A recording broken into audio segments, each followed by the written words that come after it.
You left the 2 dogs with her. Within 2 hours, you called her and said, I changed my mind.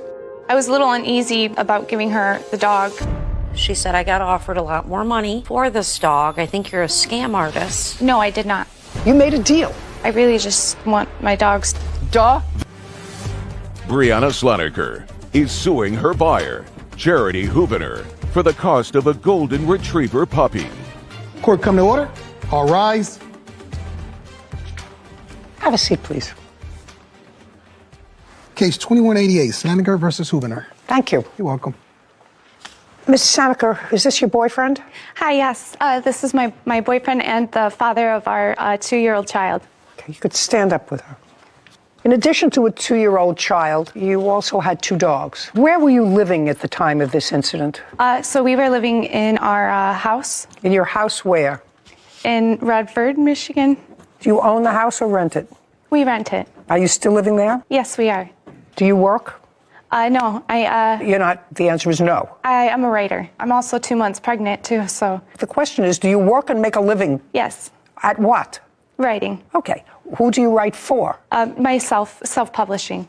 Well, how much money did you make last year self-publishing? 0. 0. Yeah. So the answer is, you don't work and you don't make any money. And what about you, boyfriend? I currently, at the moment, am a custodian for the Hills School District. Okay, and how much do you earn?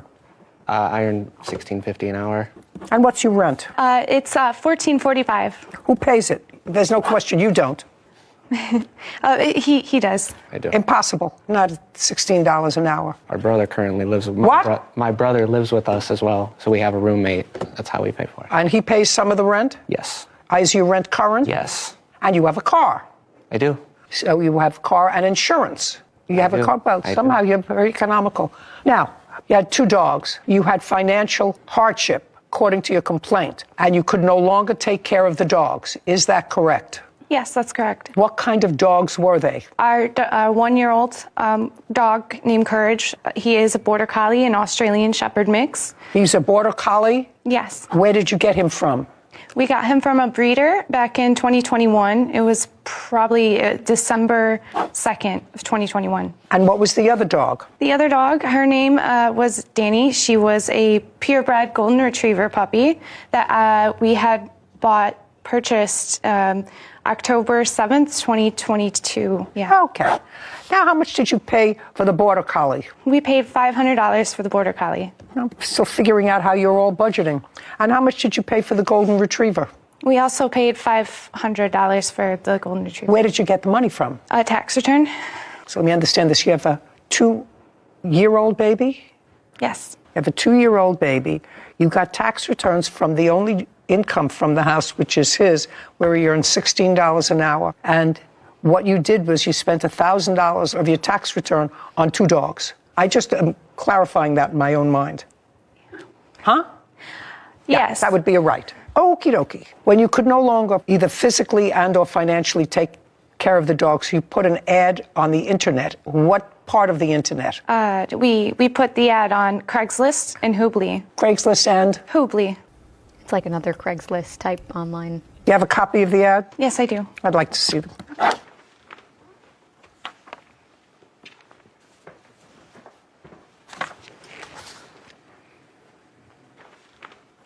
Okay, so you put ads for both dogs. One, you said small rehoming fee, not a breeder, needs a new home, call for details. The other is the 1-year-old Border Collie, Aussie mix, and you had rehoming fee of $200. Yes. Okay, this says absolutely nothing about fostering short term, you get the dogs back, nothing. And no other criteria in here. Yes. Nothing.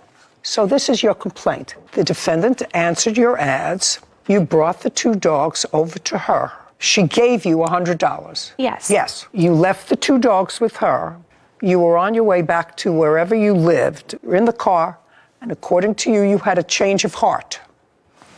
Yes. Yes, Your Honor. And you called her and you said to her, we're coming back. Yes. How long did that process take you? It was within the 2 hours we had left. So within 2 hours, you called her and said, I changed my mind. Yes. And what did she say to you? She had said that she had given the dog away. One of them. One of them, yeah. Okay. She said, I gave the dog away. Did she tell you to whom? Did she tell you what circumstances? Did she tell you? She said that she had given the dog to a lady named Cindy, and she mentioned that she gave this Danny to... You have text messages? Is what you're reading from text messages? Yeah. I'd like to see it. Okay. Yeah.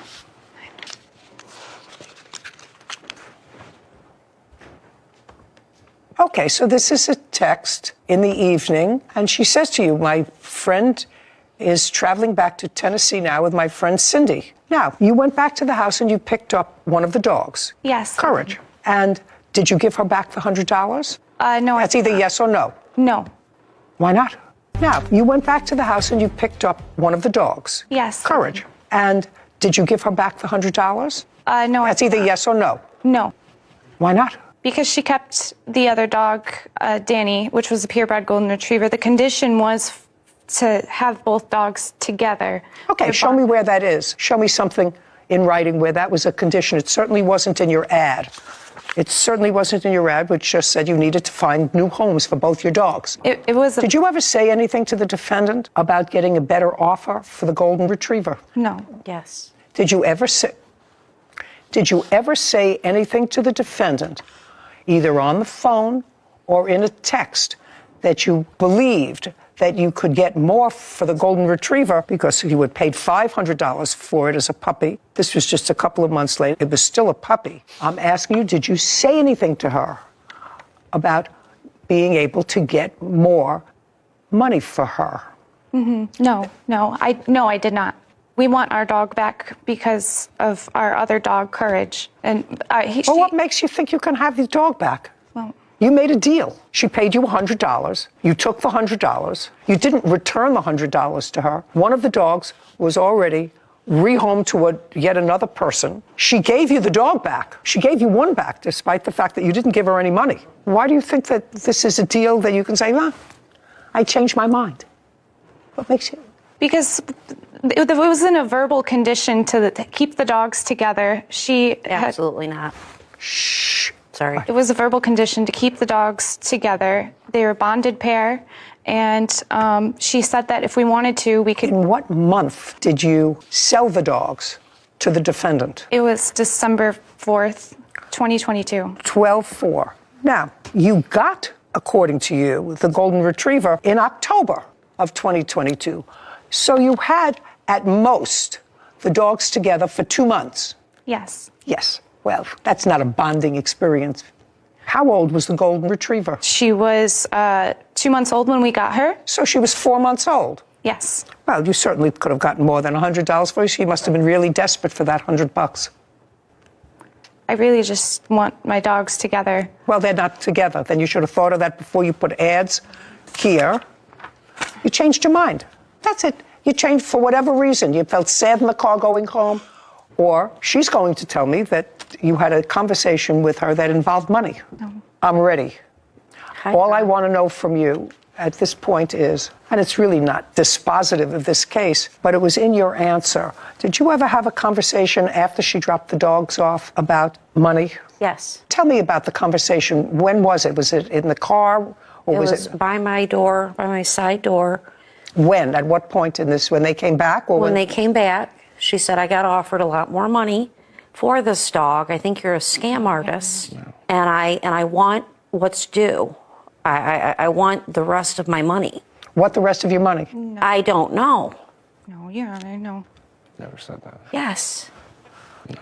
She got offered more money, Your Honor. She certainly could have gotten more She for this certainly golden could retriever. have. She certainly could have gotten more money Yes. for the golden retriever than the $100 that you gave her for both dogs. Yes, for both. But she accepted the $100 and she never returned the $100. That's it.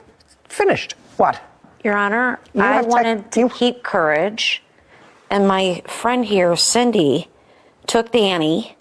Oh, so you have the other dog? I do, yes. I have the other dog. Well, step up. So you were going to Tennessee? Yes. Yes.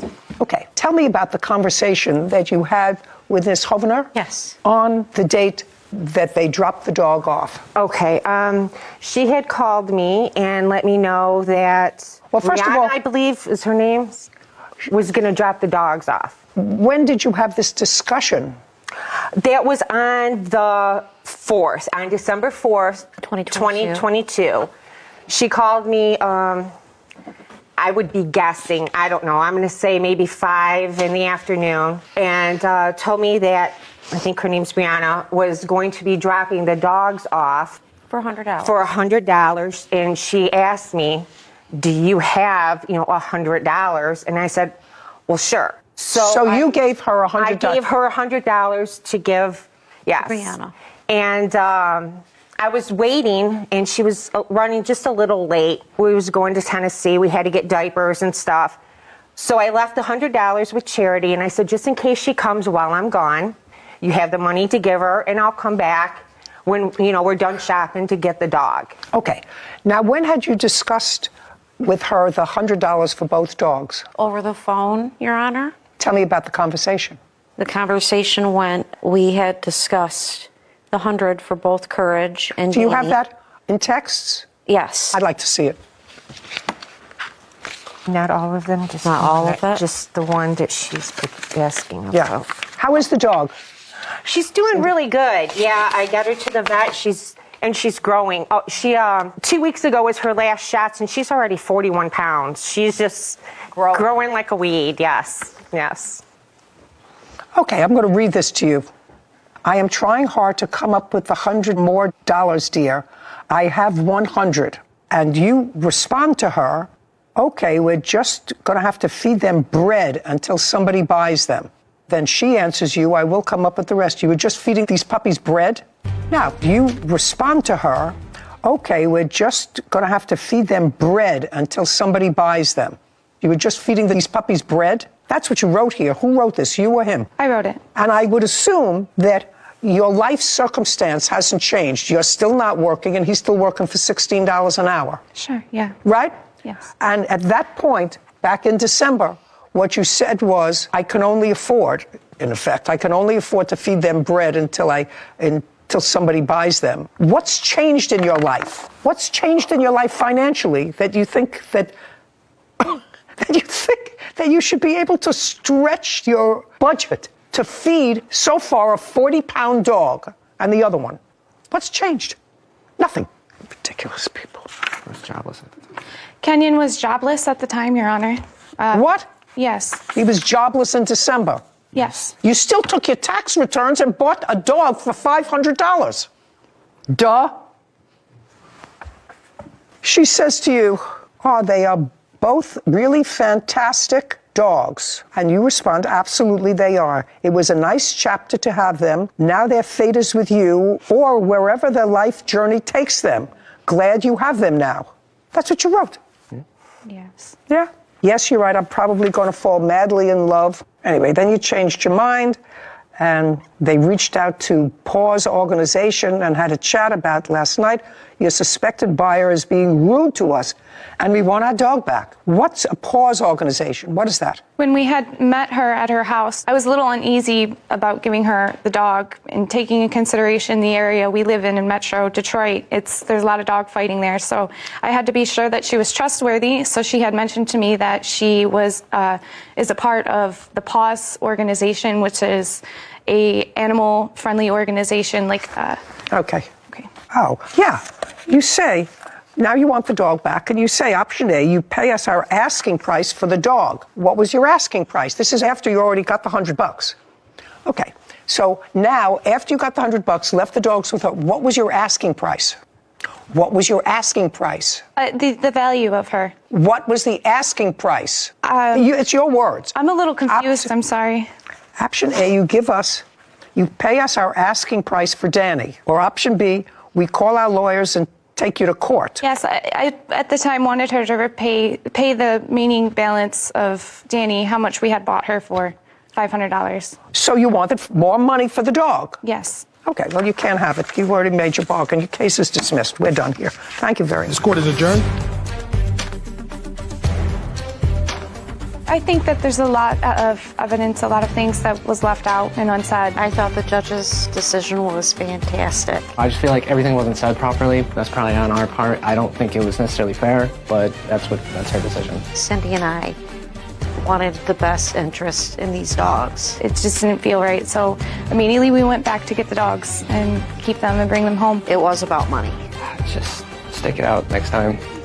Don't trust everybody. I just feel as if these dogs were not taken care of. I hope she does have a good home. You know, the sadness of that whole case to me, Sarah, is the mindlessness of these two young people. I don't know where they got the $500 during that 2-year period, an extra $500 to pay for each dog. Mm-hmm. I can only speculate. When I speculate, I say to myself, based upon my common sense, neither one of them look like they're robbing a store. No. So I have to say to myself, you know who bought them those dogs? The president. Because the only time you get that kind of chunk of money was it your stimulus or extended something. But even if it's extended unemployment, because he was unemployed, you have $1,500 a month in rent, you have a car, you have insurance, you have a 2-year-old baby. What kind of thought process goes into buying 2 expensive dogs? And Want big a dog? dogs. And big dog. Well, one of them was a big dog. One of them was a substantial sized dog. Then you have a 2-year-old baby and you're going to feed the dogs bread. So what do? You have another baby. That makes sense. Makes perfect sense. And I guess I get so excited about it because based upon my history, it's always the children that end up suffering. I knew you were going there. And it's true. Yeah. You're feeding a dog bread and think that that's an appropriate way to take care of an animal and trying to get it off your plate. The first thing I would be doing is making sure I didn't sign up for another child financially, responsibility-wise. Yeah, well, what are you going to do? Cut the baby's formula with water so that you can stretch it? I mean, they both look like they could use a good meal. I don't understand. I just don't understand the thought process. And it's always the innocents that suffer because even the dogs are innocents. Clearly the babies, but clearly the dogs are innocents. You know, they just want to be fed and have a home with, you're not a 4-month-old puppy eating bread until they can find somebody that can give them something more nourishing. It's absolutely outrageous and irresponsible and tragic. That's what I think. Life isn't getting any different from what it was 40 years ago. It just stays the same. Yeah. Well, at least the golden retriever is in a good home, goes to the vet, hopefully is getting fed real dog food. So there's a bright side or a silver lining in the end of that. So. Right. Now, if you could just find reasonable parents to take care of these 2 children that they created. Wow. From what Judge Judy said, you could feel her pain in their financial situation, most especially for the lady. She's jobless and she wants to take care of dogs. The whole case is about 2 dogs that, according to the plaintiff, they got using their annual return and then they got the dog. And but then one of the things that Judge Judy kept hammering on was the fact that they have a 2-year-old baby. She's currently pregnant. She's not working. The husband is only working $16 an hour job, and they still want to take care of 2 dogs, which doesn't make any sense to her. If it was a different, if it was a different scenario, it would have made sense. Possibly if the both of them were working, but according to her, for the past 2 years, she haven't worked. She have not made any money, so they are mostly dependent on the husband. But there was something they said at the end of the video that even the last year they got annual return, the husband wasn't working, which doesn't make any sense. How do you file for annual return when you are not working? It doesn't make any sense. So I believe that there was a lot of wrong that was happening around them, but it doesn't mean that they cannot take care of dogs. But from what they actually said in the entire video, they can't actually take care of a dog, because they said they will have to keep the dog and keep feeding them bread. So dogs don't eat bread unless if there is nothing for them to eat, they are very hungry, then they will consider bread, but bread is not dog food. So I actually agree with Judge Judy for not giving them back their money or the dog. And there is no way you already sell it in, and then come back later and said, no, you have to either pay us our complete fee or we take back the dog, and you are not refunding back the one you've collected, and you expected that they should give you the dog just like that. It doesn't make any sense. I expected them to be more mature and understanding. This case shouldn't have even gone to court from the beginning, so it doesn't make any sense. The plaintiff says she wants the dogs together, but from the text messages she sent to the defendant, she said wherever, however. There was a way she put it that doesn't even imply that she wants the dogs together. She just lied in court. Then the defendant witness said she was the one that provided the $100 they gave to the plaintiff. Yes, the $100 that they paid the plaintiff, she was the one that provided it, and the defendant agreed. The plaintiff said she wants the dogs back and didn't refund the money, which I've already said. After giving the defendant the dog, the plaintiff requests for the dog back 2 hours later. Yes. Why will you sell something and then in 2 hours you are coming to ask for the thing back? If I was the plaintiff, even the other dog they took back, they wouldn't have taken it back. I would have collected it back, but I don't know the agreement they came into that she gave them the dog back. And she was asking for more after they've accepted the $100. Yeah, I said that earlier, but let me explain it better. So after they took the dog to the defendant and gave the defendant the dog, the defendant paid them $100, and then they went back to get the dog, but they didn't refund the $100 back. But and then they took one of the dogs back. If I was even Judge Judy, I would have asked them to return the other dog that they took from the defendant. So what they basically did was they went back to the defendant and asked her for more money. That the dogs are worth more. But then at the end of the day, first of all, you cannot take care of the dog. I believe the dog have not gotten any shots when they were with them, and they are only feeding the dogs bread according to them, the charts that they had. So truly, they don't even deserve to take care. Even the babies they are taking care of, I think they should call Child Protective Services against them, because if they are feeding, according to Judge Judy, she said, what if she gives birth now? With their current income, it means they will have to now be feeding the baby water and cut off some foods from the baby. So it's just a lot. It's just a lot. So I believe that you enjoyed this video. Please don't forget to like, share, leave a comment. Let us know what you think about both the defendant and the plaintiff. See you next time. Bye.